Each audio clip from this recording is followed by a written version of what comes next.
ಏನು ಸಂಸದರಾಗಿ ಆಯ್ಕೆ ಆದಮೇಲೆ ರಿಜಿಸ್ಟ್ರೇಷನ್ ಅಂತ ಏನು ಪ್ರಕ್ರಿಯೆ ಮಾಡಬೇಕು ಅಂತ ಅಲ್ಲಿ ಹೋದಾಗ ಸೆಂಟ್ರಲ್ ಹಾಲಲ್ಲಿ ಒಂದು ಮೀಟಿಂಗ್ ಮಾಡಿಸ್ತಾರೆ NDA ಎಲ್ಲ ಸೇರಿ. ಅವಾಗ ಅಲ್ಲಿ ಮೋದಿ ಅವ್ರನ್ನ ಆಯ್ಕೆ ಮಾಡ್ತಾರೆ ಪ್ರೈಮ್ ಮಿನಿಸ್ಟರ್ ಕ್ಯಾಂಡಿಡೇಟ್ ಅಂತ. ಅದರಲ್ಲಿ ಭಾಗಿಯಾಗಿದ್ದಕ್ಕೆ ನನ್ನ ಅದೃಷ್ಟ.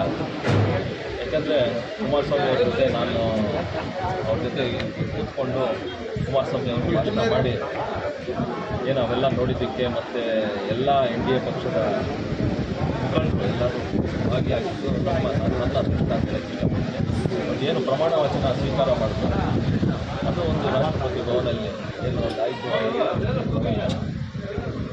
ಒಂದು ಒಳ್ಳೆ ಬೆಳವಣಿಗೆ ಅಂತ ನಮ್ಮ ಅನಿಸಿದೆ. ಸುಮಾರು 1,000 ಜನನ ಕರೆದು ಮೊದಲನೇ ಬಾರಿ ಅಷ್ಟು ಏನು ಬೃಹತ್ತಾಗಿ ಮಾಡಿದೆ. ಭಾಳ ಖುಷಿ ಆಗ್ತಾಯಿದೆ. 5 ವರ್ಷ ಏನು ಮೋದಿ ಸರ್ಕಾರ ಅಲ್ಲಿ ಅವರು ಕುಮಾರಣ್ಣ ಸಚಿವರಾಗಿ ಕೆಲಸ ಮಾಡ್ತಾರೆ ಒಂದು ಅನುಭವ ಆಗುತ್ತೆ ಅಂತ ನಾನು ಹೇಳಕ್ಕೆ ಇಷ್ಟಪಡ್ತೀನಿ. ಜಿಲ್ಲೆಯ ಜನರಿಗೆ ಏನು ಫಸ್ಟಿಂದ ಹೇಳ್ತಾರೆ ನಾವು ಅಷ್ಟೇ ಕೈಗಾರಿಕೆ ತರ್ತೀವಿ ಅಂತ.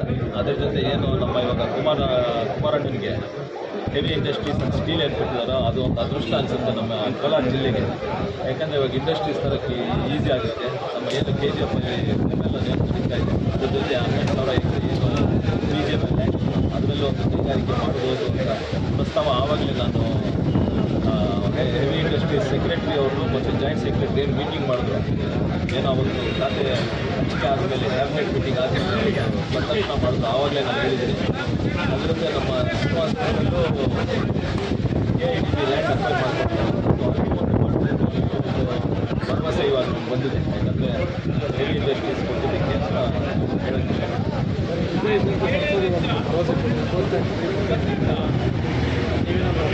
ಕೋಚ್ ಫ್ಯಾಕ್ಟ್ರಿ ಇವಾಗ ನಾನು ಜಿಲ್ಲಾ DC ಆಫೀಸಲ್ಲಿ ನಾನು ಕೇಳಿದ್ದೀನಿ ಫೈಲ್ ಕೊಡಿ ಅಂತ. ಯಾಕಂದರೆ ಅದನ್ನು ಮಾಡಬೇಕು ಅಂದರೆ ಅದು ಭಾಳ ಸುಲಭವಾಗುತ್ತೆ ಇವಾಗ. ಯಾಕಂದರೆ ಕುಮಾರಣ್ಣ ಇದರಲ್ಲಿ ಸರ್ಕಾರದಲ್ಲಿ ಇಟ್ಕೊಂಡು ಮಂತ್ರಿಯಾಗಿ ಅದ್ರ ಜೊತೆ ನನ್ನನ್ನು ಏನು ಸಂಸದರಾಗಿ ಆಯ್ಕೆ ಮಾಡಿ ಕಳಿಸಿದ್ದಾರೆ ಕೋಲಾರ ಜಿಲ್ಲೆಯಿಂದ ಕೆಲಸ ಮಾಡೋಕ್ಕೆ ಈಸಿ ಆಗುತ್ತೆ. ಇವಾಗಿಂದಲೇ ಶುರು ಮಾಡಿದ್ರೆ ಮತ್ತು ನಮ್ಮ ಹಿಂದಿನ ಸಂಸದರು ಅವರು ಇದರ ಬಗ್ಗೆ ಭಾಳ ಪ್ರಯತ್ನ ಮಾಡಿದ್ದಾರೆ. ಅವರು ಅಲ್ಲಿ ಏನೇನಾಗಿದೆ ಅಂತ ತಿಳ್ಕೊಂಡು ಮಾಡೋಕ್ಕೆ ಎಲ್ಲ ಪ್ರಯತ್ನಗಳು ಮಾಡ್ತೀವಿ.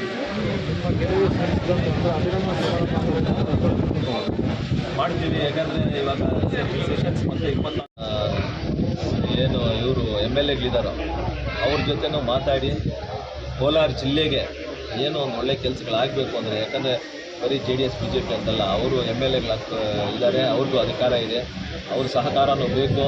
ಈ ಕೋಲಾರ ಜಿಲ್ಲೆಗೆ ಏನೇನು ಒಳ್ಳೇದಾಗುತ್ತೆ ಅದು ನನ್ನ ಕೈಯಲ್ಲಿ ಏನೇನು ಆಗುತ್ತೋ ಅದೆಲ್ಲ ಮಾಡೋಕ್ಕೆ ಸಿದ್ಧವಾಗಿದ್ದೀನಿ. ಅವ್ರ ಸಹಕಾರ ಬೇಕು ಅಂತ ಕೇಳೋಕ್ಕೆ ನಾನು ಇಷ್ಟಪಡ್ತೀನಿ. ಏನು ಇವರು MLAಗಳಿದ್ದಾರೋ ಅವ್ರ ಜೊತೆನೂ ಮಾತಾಡಿ ಕೋಲಾರ ಜಿಲ್ಲೆಗೆ ಏನೋ ಒಂದು ಒಳ್ಳೆ ಕೆಲಸಗಳಾಗಬೇಕು ಅಂದರೆ, ಯಾಕಂದರೆ ಬರೀ JDS BJP ಅಂತಲ್ಲ, ಅವರು MLAಗಳು ಇದ್ದಾರೆ, ಅವ್ರಿಗೂ ಅಧಿಕಾರ ಇದೆ, ಅವ್ರ ಸಹಕಾರನೂ ಬೇಕು. ಈ ಕೋಲಾರ ಜಿಲ್ಲೆಗೆ ಏನೇನು ಒಳ್ಳೇದಾಗುತ್ತೆ ಅದು ನನ್ನ ಕೈಯಲ್ಲಿ ಏನೇನು ಆಗುತ್ತೋ ಅದೆಲ್ಲ ಮಾಡೋಕ್ಕೆ ಸಿದ್ಧವಾಗಿದ್ದೀನಿ. ಅವ್ರ ಸಹಕಾರ ಬೇಕು ಅಂತ ಕೇಳೋಕ್ಕೆ ನಾನು ಇಷ್ಟಪಡ್ತೀನಿ.